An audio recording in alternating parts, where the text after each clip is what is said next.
prisrčno pozdravljeni na prvi kranjski dolgi mizi. To je en čisto poseben dogodek, trajnostno naravnan.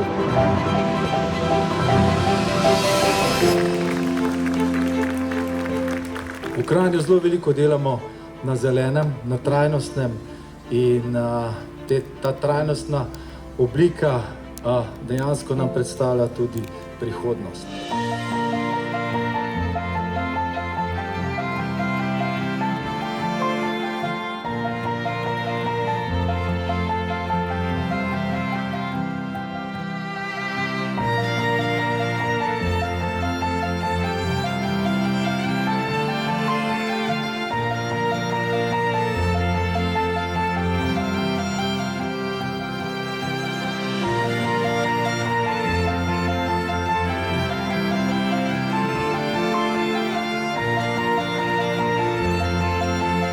Zdaj pa res en močen aplavz zaslužijo, evo.